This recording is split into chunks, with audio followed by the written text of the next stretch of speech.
Hello everyone, কেমন আছো সবাই? তো দেখো, আমি এখন চলে যাচ্ছি স্কুলে, মানে অঙ্গনওয়াড়ি স্কুলে।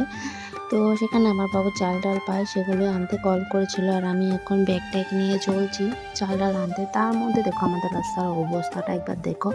মানে একবার হেঁটে গেলে আবার দ্বিতীয়বার আসতে ইচ্ছে করে না, মনে হয় বাড়ি গিয়ে স্নান করে চুপচাপ ঘরের ভিতরে বসে থাকি।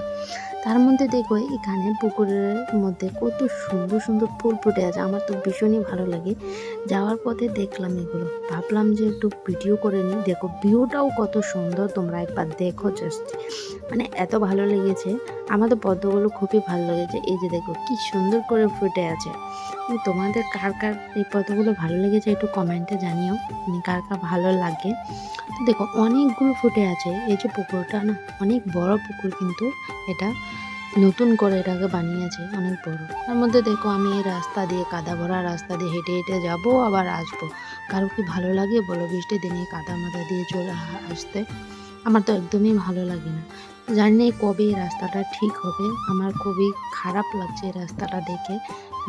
জানি না সরকার কি করছে, এখন এই রাস্তাটা ঠিক করে দিচ্ছে না, খুবই খারাপ হয়ে আছে। তার মধ্যেও গাড়ি ঘোড়া চলে, আমার তো ভালোই লাগে না, গ্রামের জন্য খুবই অসুবিধা হচ্ছে। যে দেখো